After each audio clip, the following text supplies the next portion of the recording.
Vous êtes toujours dans Tempo, l'émission qui parle de musique sans frontières de genre ni de temps. Aujourd'hui, je suis en compagnie de Charlotte et d'Eva, deux punks féministes venus discuter de la lutte féministe dans le mouvement punk. Nous entrons dans la seconde partie de l'émission. Le mouvement punk, une contre-culture idéale ? Point d'interrogation. Pour commencer, je vous propose de découvrir le mouvement punk et ses grandes lignes idéologiques. Donc je vais commencer par citer la description du premier épisode de la série documentaire sur justement la série sur le punk Génération Nos Futurs, que vous pouvez réécouter sur l'application Radio France, parce que ça passe sur France Culture. Donc je cite: anarchiste, nihiliste, anticonformiste, insolent, excessif, autant de qualificatifs qui nous viennent à l'esprit à la simple évocation de ce mouvement, donc du mouvement punk. Un lexique certes incomplet, mais qui tire ses origines dans toute la musique populaire, la littérature et l'art en Occident, ont connu de radicalement et ouvertement contestataires face à l'ennui, à l'ennui et à l'oppression. Lapsus. Place aux écorchés vifs, à la poésie furieuse, à une esthétique faite d'urgence et de fureur, plus près de la rue et des tripes, renvoyant ainsi au néant de la virtuosité mollassonne de la décennie précédente. On ne cherche plus à changer le monde, mais à se recentrer sur soi. Eva, quel qualificatif tu ajouterais à la liste pour parler du punk ? Et est-ce que tu es d'accord avec tous ceux qui ont été cités ? Moi, je les mettrais en écriture inclusive. C'est parce que je suis un peu chiante. Oui, déjà. C'est pas être chiante, c'est être féministe engagée et militante. Non, mais je suis assez d'accord, mais... Enfin, moi, ce qui me... Oui. Enfin, Non, il me faut du temps pour y penser. Mais ce que je te dirais que dans cette lutte politique, qui aussi se transforme en lutte contre la virtuosité, moi, ça me parle. Cette partie-là me parle beaucoup plus que les autres. Voilà. J'arrive pas à développer, j'y pense. Ok. Et toi, Charlotte, du coup, est-ce que tu es plutôt d'accord avec les qualificatifs, genre anarchiste, nihiliste, anticonformiste, insolent, excessif ? Et est-ce que tu en rajouterais d'autres pour décrire le punk ? On pourrait en rajouter plein qui se feraient doublon mais qui sont importants d'être cités. Lesquels, par exemple ? Antifasciste, antiracisme, anticapitaliste, féministe, le plus important. Mais ce qui me semble bien d'ajouter, même si c'est pas du coup exactement ta question, c'est le do it yourself, le principe d'autodétermination. Personne ne vous validera jamais en tant que punk. Si vous voulez être punk, vous êtes punk. Si vous voulez faire de la musique, vous faites de la musique. S'autodéterminer, s'auto-proclamer et faire même si on ne sait pas faire, même si les autres nous disent qu'on ne sait pas faire ou qu'on fait mal. Faire mal, c'est faire quand même. C'est ça le plus important quand on est punk, c'est d'essayer, c'est de faire des choses ? Dans la musique, oui. Et dans la musique punk ou plus largement dans toute la musique ? Tu penses que, du coup, quand t'es musicien, si tu te dis musicien, t'es musicien ? Ou tu penses qu'il faut aussi être validé par les autres ? C'est très philosophique comme question. Je sais pas, il y a certainement du folk punk, il y a certainement des choses hybrides. Et tant mieux, ça fait vivre le mouvement. Finalement, la liberté, quoi, la liberté de faire, que les gens fassent la musique qu'ils veulent. Ouais, ça c'est... C'est un beau mot, ça aussi, la liberté pour décrire le punk. Ouais.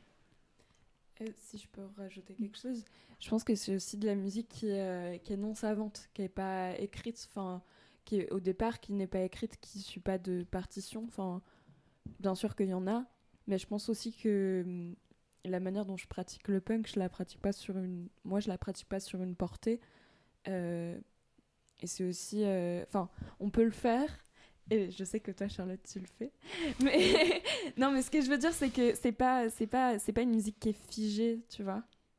Et que tout le monde peut le faire et que t'as pas besoin de lire la musique. Voilà, c'était ça mon point. Tu n'as pas besoin de lire la musique et ça t'enlève déjà toute cette part d'institutionnalisation. T'es pas obligé d'avoir fait le conservatoire pour faire du punk, tu vois. Tu peux très bien avoir fait le conservatoire et savoir lire une clé de fa et faire du punk, mais c'est pas obligatoire. Alors que dans d'autres sortes de musique, c'est quand même vachement plus nécessaire. Alors, je sais pas lire une clé de fa. J'utilise les portées, mais je m'arrange avec elle. Hein, j'ai pas jamais fait de solfège de ma vie. Mais ça peut être des outils aussi, l'écriture. Parce que je pense que du coup, c'est ça, dans la musique punk, c'est peut-être aussi un moyen de garder des traces de ce que tu fais. Même si tu t'arranges avec l'écriture, tu vois, parce que tout est fait pour être modifié et pour être arrangé.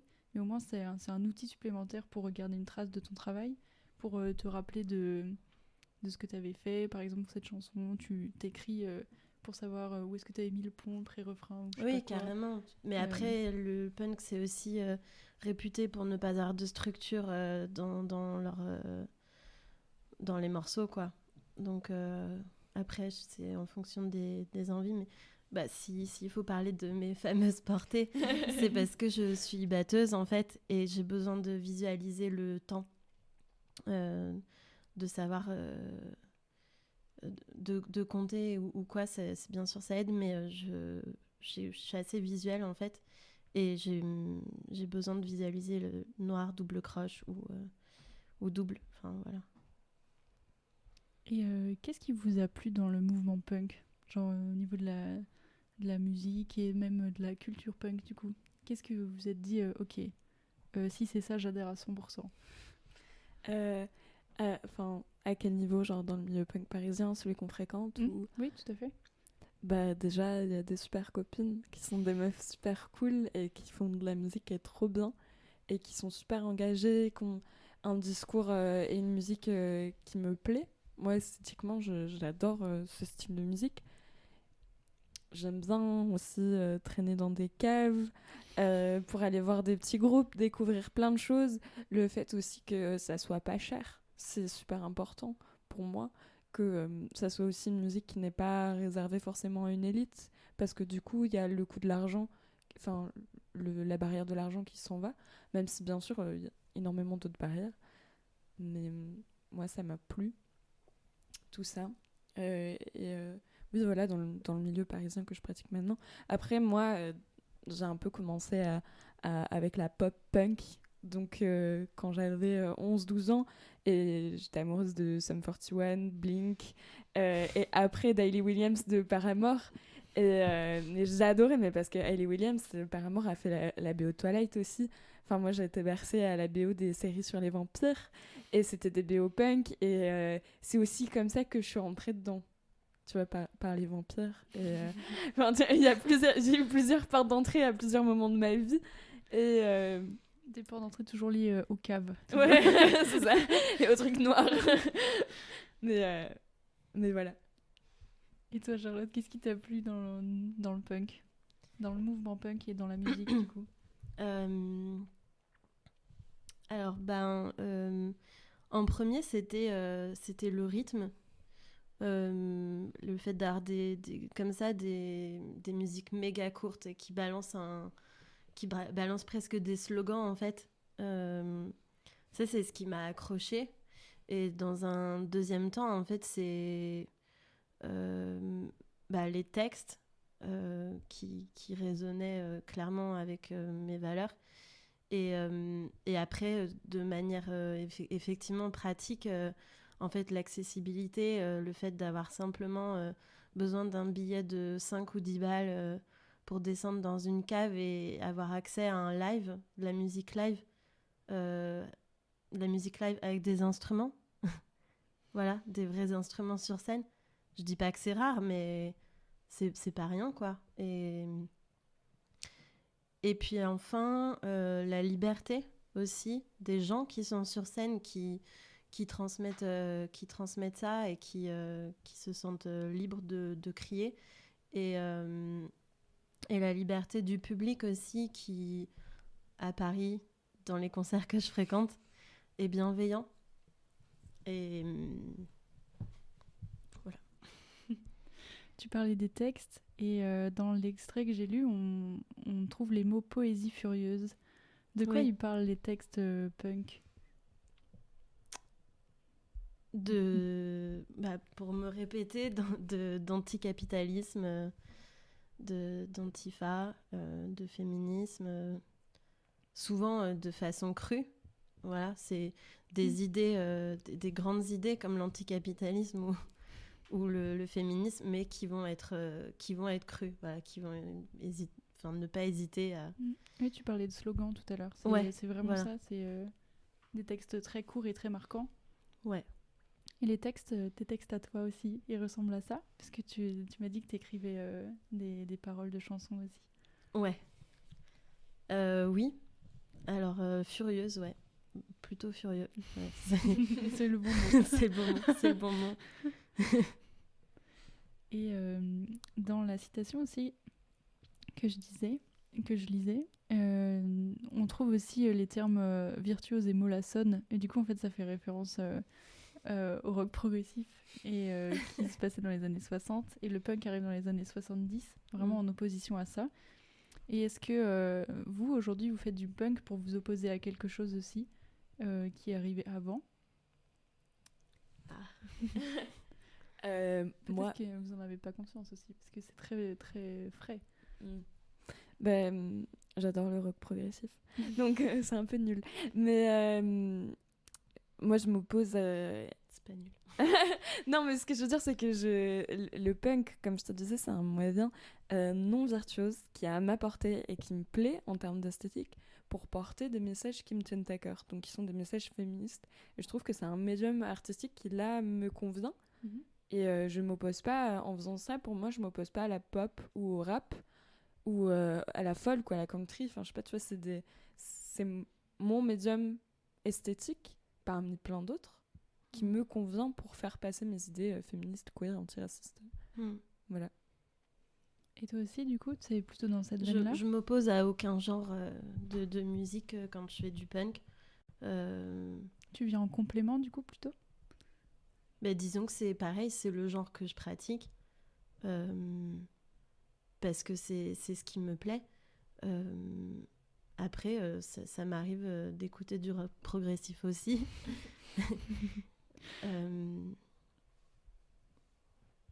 Dire que c'est s'opposer aux virtuoses, c'est un peu dommage, quoi. Il y a disons que les virtuoses ont du bon aussi, c'est inspirant aussi, en fait. Et j'aimerais bien que vous faire écouter un extrait justement de l'émission de la série LSD dont je parlais tout à l'heure, parce que j'aimerais bien vous faire réagir à ce que dit Solveig Serre, la chercheuse qui est interviewée dans cet extrait.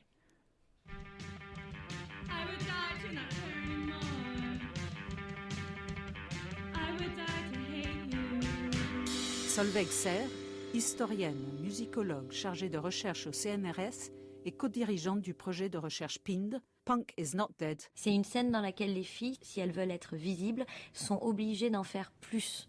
Et donc plus, ça veut dire davantage se maquiller, s'habiller de manière encore plus excentrique et donc jouer avec tous les codes de la féminité pour en rajouter. Il suffit de lire le corpus des textes qui parlent des femmes dans le corpus punk pour se rendre compte... Crève salope, je suis venue te dire que tu t'en vas, jusqu'au groupe Viol qui a fait scandale il y a quelques années, qui a été interdit de jouer par la mairie de Paris avec des textes qui étaient à peu près comme ceux de Reich Orgasme, pour voir que quand même la femme a une petite place dans le punk et que quand elle l'a, elle est reléguée au rôle standard de la société civile de domination masculine. Elle fait la caisse, elle sert les bières, éventuellement si elle a réussi, elle est à la basse parce que la basse est un instrument réputé plus doux à jouer et plus facile d'apprentissage. Donc en gros, c'est un milieu qui recrée tous les stéréotypes de la société contemporaine. Alors c'est sûr, il y a des femmes dans le punk, il y a les Riot Girls, etc. Mais elles sont obligées d'avoir une posture extrêmement militante et d'en faire encore plus. D'où cette hypersexualisation qui relève un peu de la même chose, de cette pour exister dans ce monde d'hommes. Je parle même pas des ratios au squat, il y a 2 femmes pour 20 garçons. Donc voilà, donc tout ça pour Ben pour nuancer quand même le tableau, on ne parle pas d'un monde qui est facile, et la place des femmes en est quand même un bon exemple. Alors c'est pas non plus, c'est pas l'apanage du punk, c'est comme ça dans le rock. Je veux dire, le rock c'est une affaire d'hommes, et les femmes elles sont reléguées au rang de groupies. Enfin, Elvis Presley ou après les Beatles, hein, quand on sort, on va dans d'autres domaines, mais enfin la femme c'est la groupie qui s'évanouit devant l'homme qui joue. Alors bien sûr ça existe, les Riot Girls, etc., mais c'est vraiment l'arbre qui cache la forêt. On en parle en plus avec on peut dire la mode du féminisme, et avec le regain d'intérêt pour le féminisme, tout ça, on met l'éclairage sur ce genre de comportement, mais en fait, il faut quand même pas se voiler la face. Et enfin, il y a sûrement aussi beaucoup de groupes féminins qui existent, mais qui passent pas le stade de l'enregistrement, qui jouaient, mais qui passent pas le stade de faire un disque, etc. Donc, ça reste une zone d'ombre.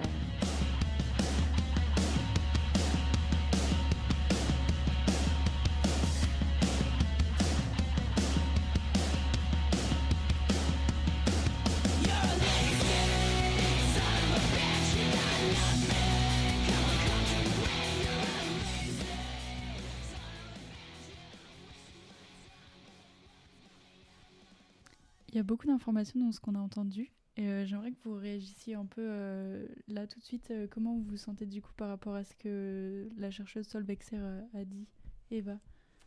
Bien écoute, moi je reprendrai les Riot Girls et Kathleen Hanna qui fait partie des Bikini Kill. Et donc on apprend dans les bouquins sur les Riot Girls, par exemple de Manon Labrie ou de Mathilde Carton, que Kathleen Hanna, quand elle crée les Bikini Kill, donc au début des années 90, elle parle de ce phénomène qui s'appelle des coat hangers, qui en anglais veut dire des porteuses de manteaux, où en fait les femmes sont présentes dans les concerts punk, mais elles sont derrière en train de porter les manteaux de leurs mecs qui font des pogos en fait. Ouais.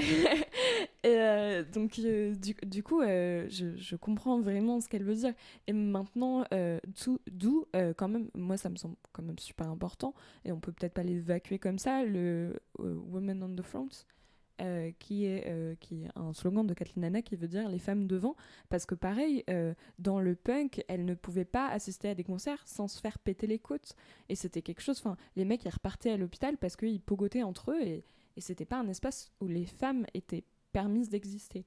Donc maintenant, dans le milieu parisien et dans la scène française en général, il y a beaucoup d'initiatives. Je peux parler de Salut les Iquettes, qui est l'asso dont on fait partie avec Charlotte, qui organise des ateliers pour que des femmes, des personnes des personnes trans et non-binaires pratiquent un instrument de musique et puissent s'emparer d'un instrument de musique qui est qui recentre autour de la non-mixité, parce que c'est aussi un problème qu'on a, nous, quand on va dans des scènes de concert, où, en fait, quand c'est pas une soirée filles, déjà, les meufs n'existent pas, on va pas parler des meufs dans la technique, parce que des meufs ingénieurs son, moi j'ai un peu des chiffres, et c'est 94% des ingé sons qui sont des mecs. Enfin, c'est toujours un milieu qui est quasiment entièrement masculin.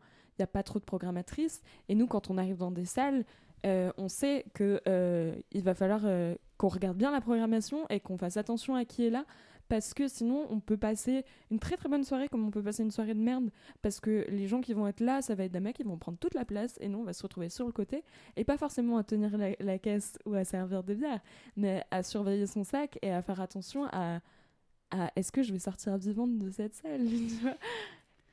Parce qu'il n'y a pas que les pogos qui sont dangereux. Parce que les pogos, pour expliquer un petit peu, c'est sur le devant de la scène quand les gens se rentrent dedans, basiquement. Non, moi, les pogos, j'aime bien en faire, mais il y a toute cette histoire de consentement, en fait.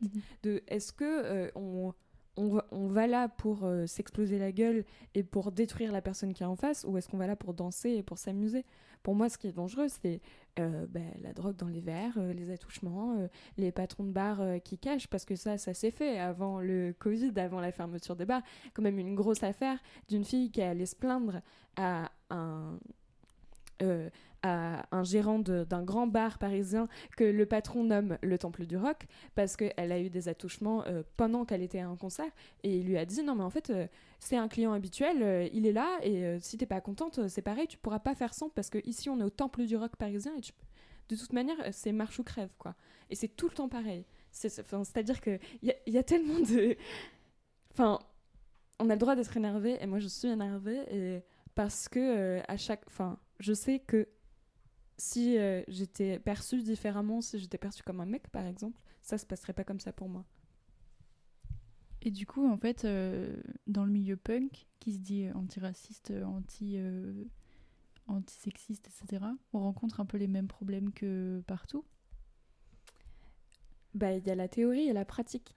Et il y a souvent ce problème de passer de la théorie à la pratique et de se sentir concerné par le passage à la pratique.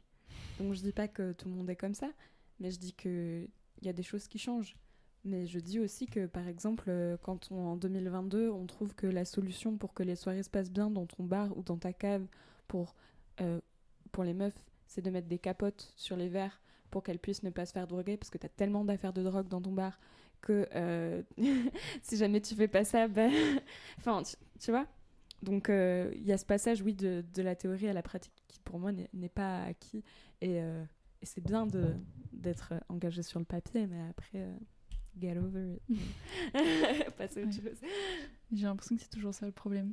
Toi, Charlotte, t'en penses quoi du coup de cet extrait de LSD qu'on a écouté et de ce que vient de dire Eva? Qu'est-ce que tu penses du coup de la place des femmes dans le milieu punk en général? Dans l'extrait, du coup, elle parlait du fait que c'était pas, que finalement le punk c'est pas la formule magique et c'est pas le milieu idéal où tout le monde serait safe. Donc évidemment, on ne peut qu'approuver. Avant d'aller à un concert, effectivement, je me renseigne sur les groupes pour savoir...